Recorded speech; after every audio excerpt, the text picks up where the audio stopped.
I just did a lot of babbling and then I turned my phone off by accident.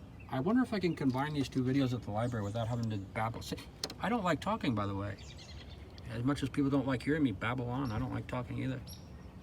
Where it was right at the tip of this dipstick, which supposedly is a trick. If the engine is cold, if it's cold and it's running, if it's just right here, there's a little dot of it right there, which is nowhere near the hash marks, that is acceptable because that's cold.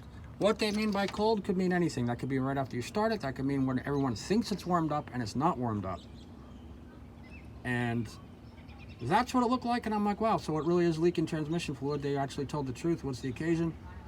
And I said I can easily fit that 2/3 of a quart of Lucas transmission fix in there, and I'll go right up to near the hash mark probably. So I did, and I drove it around. I flopped it in there. I can give you guys some tricks for putting that in there, which basically is in this car because there's a big port to put it in. I didn't take off the whole. You have to take off the whole end and take off the little flat thing, the flat tinfoil thing or whatever, to let it pour out. But then I just took off this much, put my fingertip over it, turned it upside down. This is in the dark. I did this, and the bottle fits in there perfectly, even the wedges between these two things. And then I put a flashlight up there for pointing down. It was all pretty lucky, and I left it there forever. And it was pouring out, but after a while, you have to squeeze the bottle a couple times and then pick it up a little bit so you can see with the flashlight shining on it, or in the daylight you can see. And if you do it too many times, it will overflow. It does not roll in there. It's very thick as quickly as it just goes down by itself. So you squeeze the thing a couple times, make sure it's not going to overflow, then stop squeezing it, it stops pouring out, and keep doing that on and off again for 5 minutes, 10 minutes, whatever, carefully so you don't spill transmission all over the, I don't know, the exhaust pipe and the electrical components and ruin everything. And I did it, and then I drove around for a while, and then I checked this dipstick, and it was up to about what it looks like now. It was up to here. First, I checked that the fluid was not, well, it doesn't matter because I wasn't replacing it. I checked that the fluid was not dark black or burnt or anything. It was actually like this. It looked like this, like it does on the hash, below the hash marks. It was pretty good, actually. On a white paper towel, I checked it. It was light translucent brown or whatever. I was surprised about that. But it was way up here. It was like, let me show you where the end of the hash marks is. 1 second. Out of hands. 1 second.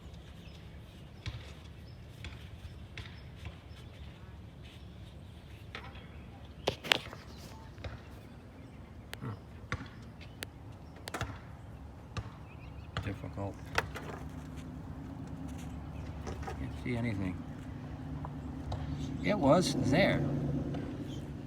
That truck making noise. Not at the end of the hash marks, not at that max sign.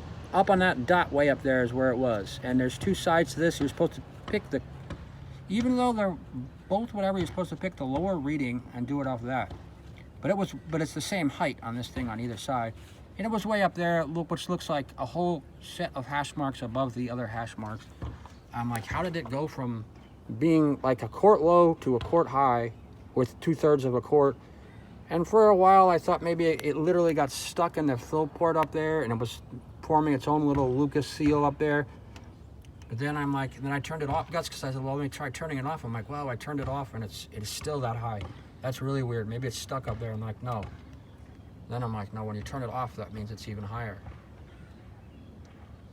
The lowest point is when it's cold and you think it's warmed up, or it's running, or better yet, when you just start the car. And then when it's running and you think it's warmed up, that's pretty low, still lower than it really is. Both of those two low points will make you fill it too high if you fill it at that point, which is dangerous. Then when it's warmed up, really warmed up, not from driving, but from driving.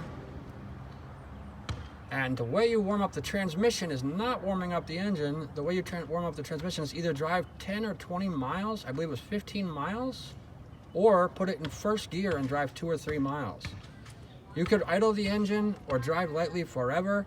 The engine could have been warm for an hour straight.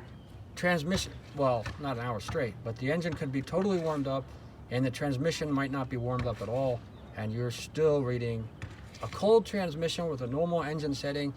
And when the engine transmission thing looks cold, the fluid will not have expanded. The reading on the dipstick will be lower than it actually is when you're supposed to check it. and you fill it to the right level, you're actually overfilling it. Later on, you'll drive. The fluid will heat up, expand, and you will already have overfilled it, as I said. So you gotta either drive a thing like 20 miles or put it in first gear and drive it 2 or 3 miles. Then the transmission's warmed up. Either that or you're a mechanic and you have a transmission thermometer gizmo thingamajig. But if you don't have that, you gotta drive actually the transmission for a couple miles. And then fill this hobgoblin up adequately. What happened to me is it was still full and all the mechanics lied or were wrong, and it was never leaking transmission fluid in the first place. I drove this thing for 2 or 3 weeks without checking it, like an idiot, admittedly. And it as it happened, I was driving gently and everything. As it happened, it didn't go down at all. They were all wrong. They were all offering me these $1,000 jobs. People who owned transmission shops, people who charged me money to look at it, people who said, Dad, it's leaking right there at the seam, blah, blah, blah. But they all said it was a different seam. And then half the other mechanics said, no, it's your oil leaking from there. Well, meanwhile, my oil level doesn't go down either. So I would say mechanics are about 10 times as smart as people, as DIYers with fixing cars, but they're still idiots. Which doesn't say much for DIYers. Mechanics all lie. Most of them lie. They're trying to make money, and underneath that, they're also idiots. So, if the mechanic who looked at this thing and said it was 1 or almost 2 quarts low on transmission fluid was actually telling the truth, which happens once in a while when you don't expect it, what happened is probably the guy before me checked it when it was off, which is where the reading is highest. It's even higher than when the transmission is properly warmed up is when the car is off and the fluid sinks down from the pump and everything and the path of it from the torque converter to the whatever the hell that's called, something or whatever. Then it's even higher. He checked it like that and he adjusted the fluid to the right level, but he's not supposed to check it when it's off, and then when you start it, it goes way up. No. It goes down.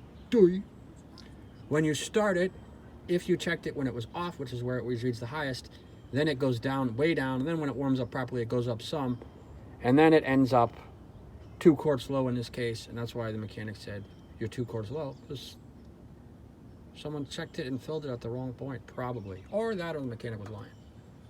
But anyway, never mind the specifics of that. That's what it comes down to. You start the engine. To get to the point of this video, it's in this car, it's V1 or whatever that's called, and if you change the fluid, you're totally risking it because you have no idea what was in there before, and you're mixing. You have a 50% chance either way. Whatever you put in there, you've got a 50% chance of mixing synthetic with regular transmission fluid because you have no idea what the other 6 quarts is, roughly speaking. I don't know how many quarts this thing actually holds, but 6 will come out, and you'll put 6 back in, and the other 6. Or 5, the other 6 will be either synthetic or plain, and whatever you put in there has a 50% chance of being the same and a 50% chance of mixing synthetic with regular, which is probably, I've heard, a bad idea. So, beats me on that one. But the way you do it is you start the car and you warm it up, this, that, and the other, and you drive. But either you drive for like 15 miles or more, or you put it in first gear and you drive for 2 or 3 miles when the engine's revving really. Don't drive too fast, but the engine's revving higher. And that's where you actually heat up your transmission. Your thing on the dashboard won't help. Your engine will be heated up long before the transmission is. It's not an indicator. It doesn't show you if it's warmed up or anything. And then when it's warmed up, then you put it in park, or then you put it in first drive, neutral, reverse drive, 3 seconds each or so. Put it back in park. Take out the dipstick, wipe it off, and then put it in, take it out again, and check. And what was the thing with this thing? One is hot. You're supposed to look at the lower 2 levels. There's 2 sides of this. You're supposed to look at the lower level, whatever that means. How is there a lower level? You could have put this thing in like this by accident, or like that by accident. So man, the lower level might be the higher level. But either way, you're supposed to look at the lower level on this thing. Sorry, I can't see ever since the optician gave me new glasses, by the way. I picked the clearer one rather than the bigger one, which is almost as clear. I shouldn't have taken their advice. Looks exactly the same on both sides to me, but I am blind. Supposed to look at the lower side of this thing, which means nothing because, hell, It could have been turned around or something, but look at the lower side, measure it off that, put in accordingly, and by the way, well, that's not true. The engine heated. I was going to say 2/3 of a quart will take this thing all the way across the dipstick, but that's not true. It's just all it was is it wasn't warmed up. The engine was warmed up. The transmission had been used, but the transmission still wasn't warmed up. There's the real important thing that DIYers will take out of this, if they haven't already noticed it on people yip-yapping on YouTube. When the engine's warmed up and the car's been driven, the transmission is not warmed up, and the reading on the dipstick, or likely not warmed up, the reading on the dipstick is likely way too low, and when you fill it to the proper level, you're overfilling it. Put that one in your pipe and smoke it. I'm going to pull out exactly 2/3 of a quart, which is probably too much, and put it right back in that thing. As soon as I figure out how to use this pump, I'll leave that off the video. All right, enough babble. Too much babble.